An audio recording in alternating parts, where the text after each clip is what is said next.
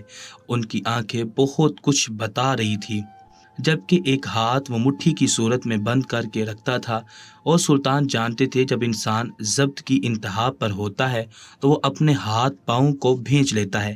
سلطان اس شخص کو دیکھتے ہوئے سادہ لہجے میں بولے، ہم کوشش کریں گے، انشاءاللہ آپ کی تصویر بنا عیب کے بنے گی۔ جبکہ وہ شخص خاموش ہو گیا تھا، سلطان نے اپنی ضرورت کا سامان منگوایا تھا اور انہیں ایک مخصوص کمرے میں اکیلے چھوڑ دیا گیا تھا، جبکہ باہر موجود وہ بادشاہ کافی بے چینی کا شکار تھا۔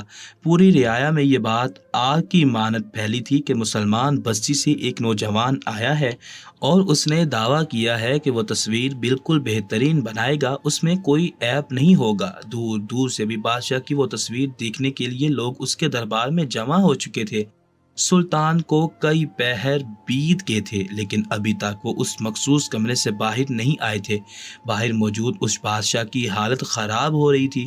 کسی بھی مصور نے ابھی تک اتنا وقت نہیں لیا تھا جتنا وقت سلطان لے رہے تھے۔ اسے بھی ایک امید کی کرن نظر آئی تھی کہ کیا پتہ اس کی تصویر بہترین بن جائے۔ سلطان کی انتھک محنت کے بعد وہ عصر کے وقت اس مخصوص کمرے سے باہر آئے تھے، حالانکہ وہ زوال کے وقت اس کمرے میں داخل ہوئے تھے۔ بادشاہ نے سلطان کو دیکھا تو اس کی بانچیاں کھل اٹھی تھی، جبکہ سلطان کے چہرے پر بھی ایک پرسکون مسکراہٹ تھی، جس کا مطلب صاف تھا کہ تصویر بہترین بنی ہے۔ سبھی سلطان کی اس تصویر کو دیکھنے کے منتظر تھے، لیکن سلطان نے اس تصویر کے اوپر کپڑا ڈال رکھا تھا۔ وہ اس بادشاہ کے سامنے کھڑے ہو کر نڈر انداز میں بولے، بادشاہ سلامت، آپ اپنے وعدے پر قائم ہیں یا نہیں؟ بادشاہ نے سر کو ہلکی جنبش دی تھی اور پوری رعایا کے سامنے غرور سے بولے تھے، اگر تم نے ہماری تصویر بہترین بنائی ہوگی، بنا عیب کے بنائی ہوگی، تو ہم وعدہ کرتے ہیں کہ جو تم بولو گے ہم وہی کریں گے۔ کچھ پل کے لیے سلطان خاموش ہوئے تھے اور بادشاہ کو دیکھتے ہوئے نرم لہجے میں بولے تھے، ہم آپ کو تصویر دکھانے سے پہلے کچھ سوالات کرنا چاہتے ہیں، کیا آپ ہمارے سوالات کے جواب دیں گے؟ اور تصویر دیکھنے کے بعد ہم اپنی خواہش کا اظہار کریں گے۔ راجہ نے سر کو اسبات میں ہلایا تھا اور سلطان کی جانب دیکھتے ہوئے بولے تھے، اے مسلمان مرد، تم بہت زیادہ نخرے باز ہو۔ اب تک ہم تم جیسے کا قتل بھی کر دیتے، لیکن نہ جانے کیوں تم میں عجیب کشش ہے، ہم یہ چاہ کر بھی نہیں کر پا رہے۔ خیر، تم اپنے سوالات کر سکتے ہو جو تم کرنا چاہتے ہو۔ سلطان نے دھیرے سے سر کو ہاں میں ہلایا تھا اور اس بادشاہ کی جانب دیکھتے ہوئے بولے تھے، آپ یہ تصویر کیوں بنانا چاہتے ہیں؟ حالانکہ آپ کے پاس دھن ہے، دولت ہے، روپیہ ہے، پیسہ ہے، دنیا جہاں کی ہر آسائش موجود ہے، آپ اب تک کئی جنگیں جیت چکے ہیں، تو پھر اس تصویر کو بنانے کا مقصد اور اس میں ایسا کیا ہے جو آپ 600 مصور کو ابھی تک قتل کر چکے ہیں؟ اس بادشاہ کی آنکھوں میں نہ جانے کیوں نمی آنے لگی تھی، اس کی آنکھیں جھکتی جا رہی تھی، ہاتھ پاؤں بالکل ڈھیلے چھوڑ دیے گئے تھے۔ سلطان اس کو باغور دیکھ رہے تھے، تمام رعایا کی نگاہیں بادشاہ کے چہرے پر مرکوز تھی۔ وہ سلطان کی جانب دیکھتے ہوئے نم لہجے میں بولے، بے شک ہمارے پاس پیسہ، روپیہ، دھن دولت، ہر آسائش موجود ہے، لیکن ہم مکمل نہیں ہے۔ یہ تخت ہمارے لیے کسی کام کا نہیں ہے۔ اتنی آسائش ہونے کے باوجود ہم آج تک اپنی ایک آنکھ واپس نہیں لا پائے اور نہ اپنی ایک ٹانگ۔ ہم اپنے در و دیوار پر اپنے باپ دادا کی تصویر دیکھتے ہیں تو ہمارا دل رو پڑتا ہے کہ کاش ہماری بھی ایک تصویر ایسی ہی دیوار پر لگے تاکہ ہماری آنے والی نسلیں ہمیں دیکھ کر فخر کرے۔ لیکن آج تک ہماری کوئی تصویر نہیں بنائی گئی کیونکہ ہم عیب زدہ ہیں۔ ہمارے پاس نہ ایک آنکھ ہے نہ ہی ایک ٹانگ۔ جو بھی مصور ہماری تصویر بناتا ہے اس میں عیب ضرور ہوتا ہے، اس لیے ہم چاہتے تھے کہ کوئی ہماری ایک ایسی تصویر بنائے جس میں کوئی عیب نہ ہو۔ یہ بول کر انہوں نے اپنے دائیں آنکھ کے کونے سے نکلتا ہوا آنسو صاف کیا تھا۔ سلطان نے دھیمے سے سر کو ہلکی جنبش دی تھی اور اس بادشاہ کی جانب دیکھتے ہوئے بولے تھے، آپ کو کسی تصویر کی ضرورت نہیں ہے۔ جو جانباز ہوتا ہے، جو اپنی رعایا کو دل سے اپنا مانتا ہے، اس کی خدمت کے لیے اپنی زندگی وقف کر دیتا ہے، اس کی تصویروں سے نہیں لوگ اس کے نام سے فخر کرتے ہیں۔ آپ تو اس دنیا سے چلے جائیں گے لیکن آپ کا نام زندہ رہے گا۔ آپ کو لگتا ہے کہ صرف ایک تصویر آنے والی نسلوں کو فخر محسوس کروائے گی، ایسا ہرگز نہیں ہوگا۔ جب انہیں معلوم ہوگا کہ آپ نے ایک تصویر کے خاطر 600 مصوروں کو قتل کیا تھا تو کیا وہ آپ پر فخر کریں گے؟ ہرگز نہیں۔ وہ افسوس کریں گے کہ ہماری نسل میں سے ایک راجہ ایسا بھی گزرا تھا جو اتنا بے درد تھا، جس میں ذرا انسانیت نہ تھی، کہ وہ کسی کے باپ، بیٹے، بھائی، شوہر کو قتل کر رہا تھا جبکہ وہ بادشاہ بالکل ساخت ہو گیا تھا۔ میرا یہاں آنے کا کوئی مقصد نہیں تھا، لیکن جب میں نے آپ کے بارے میں سنا تو میں سمجھ چکا تھا کہ یہ آپ صرف اور صرف تکلیف میں کر رہے ہیں۔ جبکہ اس بادشاہ کی آنکھوں میں ایک بار پھر نمی جمع ہونے لگی تھی۔ سلطان نے ایک بار پھر اس کو یاد دہانی کروائی تھی کہ آپ میری خواہش کو پورا ہر حال میں کریں گے، اور اس نے اسی پل وعدہ کیا تھا کہ تم نے اگر میری تصویر کو بنا عیب کے بنایا ہوگا تو میں ہر حال میں تمہاری خواہش کو پورا کروں گا۔ اور پھر سلطان نے اس تصویر کا رخ اس بادشاہ کی جانب کیا تھا، اس پر موجود اس کپڑے کو ہٹا دیا تھا، اور وہ بادشاہ اس تصویر کو دیکھ اپنی جگہ سے کھڑا ہو چکا تھا۔ اس کے ذہن و گمان میں بھی نہیں تھا کہ وہ مصور اس طرح کی تصویر بنا سکتا ہے۔ اگر ان کے ذہن میں بھی آ جاتا تو اب تک جو 600 قتل ان کے ہاتھوں سے ہوئے تھے وہ کبھی نہ ہوتے، کیونکہ سلطان نے تصویر کچھ اس طرح سے بنائی تھی کہ ایک گھوڑے پر بادشاہ بیٹھا ہوا تھا اور اس کا دایاں حصہ جو بالکل ٹھیک تھا وہ نظر آ رہا تھا، اس کی ایک آنکھ اور اس کا ایک پاؤں ہی دکھائی دے رہا تھا، جبکہ اس کا کوئی عیب اس تصویر میں موجود نہیں تھا۔ وہ بہت خوش ہو گیا تھا اور سلطان کی جے جے کاری کرنے لگا تھا۔ سلطان کے چہرے پر ایک دھیمی سی مسکراہٹ آئی تھی جب اس نے حکم دیا تھا کہ اس تصویر کا رخ ہماری رعایا کی جانب کرو، تو پوری رعایا اس تصویر کو دیکھ کر حیران رہ گئی تھی، اور سب نے ہی سلطان کی سوچ کو خراج تحسین پیش کیا تھا۔ اور پھر بادشاہ نے ان سے ان کی خواہش پوچھی تھی، اور سلطان نے اپنی خواہش کے عین مطابق انہیں اسلام قبول کرنے کی دعوت دی تھی۔ بادشاہ یہ سن کر بالکل خاموش ہو گیا تھا، جبکہ سلطان جانتے تھے کہ اتنا آسان نہیں ہے اپنے مذہب کو چھوڑنا۔ اور پھر انہوں نے بہت ہی نرم لہجے میں ایک بار پھر انہیں سمجھایا تھا، میں جانتا ہوں آپ کے لیے یہ آسان نہیں ہوگا کہ کسی بھی شخص کے لیے اپنے مذہب کو چھوڑنا، لیکن یاد رکھیے ایک اللہ پر یقین رکھنے والا شخص ہی جنت میں جائے گا۔ یہ دنیا عارضی ہے اور آخرت ہی تا حیات قائم رہنے والی ہے۔ بادشاہ خاموش تھا، یقیناً اس کا کوئی ارادہ نہیں تھا، لیکن جب سلطان نے کچھ کرامات انہیں بتائی تھی اور انہیں اسلام کے بارے میں دلیل دی تھی تو وہ بادشاہ ان کی بات پر ایمان لے آیا تھا، اور اس نے اسی وقت اسلام قبول کر لیا تھا اور اللہ سے توبہ کی تھی، اور جتنے بھی ناجائز قتل اب تک کر چکا تھا اس کی وہ معافی چاہتا تھا، اور پھر وہ ایمانداری کے ساتھ پوری سلطنت کو چلانے لگا تھا۔ بادشاہ کو دیکھ کئی لوگ مسلمان ہو گئے تھے۔ سلطان آدھی سے زیادہ بستی کو اسلام قبول کروا کر لوٹے تھے، کیونکہ ان کی خواہش کے عین مطابق اس بادشاہ نے سر چکا دیا تھا۔ اس نے وعدہ خلافی ہرگز نہیں کی تھی، اور سلطان نے اپنے ہاتھوں سے اس کے بزرگوں کے ساتھ اس کی تصویر لگائی تھی، جس کو دیکھ وہ دھیما سا مسکرایا تھا۔ بے شک ہر انسان کے دل میں یہ خواہش ہوتی ہے کہ وہ مکمل بنے۔ اس واقعے سے ہمیں یہ بہترین سبق ملتا ہے، جو لوگ کم حیثیت والے ہوتے ہیں وہ اللہ سے ہر وقت شکوہ کرتے ہیں کہ آپ نے ہمیں یہ نہیں عطا کیا، آپ نے ہمیں اس نعمت سے محروم رکھا، فلاں کے پاس تو یہ تھا، ہمارے پاس یہ کیوں نہیں ہے؟ لیکن وہ یہ نہیں سوچتے کہ اس پاک پروردگار نے تمہیں مکمل بنایا ہے، اور جس شخص نے اس بات کو سمجھ لیا اس کی آخرت بھی اچھی ہے اور اس کی دنیا بھی اچھی ہے۔ بے شک جو شخص اللہ کی ہر نعمت کا شکر گزار رہتا ہے، ہر حال میں خوش رہتا ہے، وہی اللہ تعالیٰ کی نگاہوں میں ہے اور وہی اللہ کے بے حد قریب ہے۔ اور سلطان نے اسی پل ہی اللہ کا شکر ادا کیا تھا کہ انہیں اللہ نے مکمل بنایا ہے۔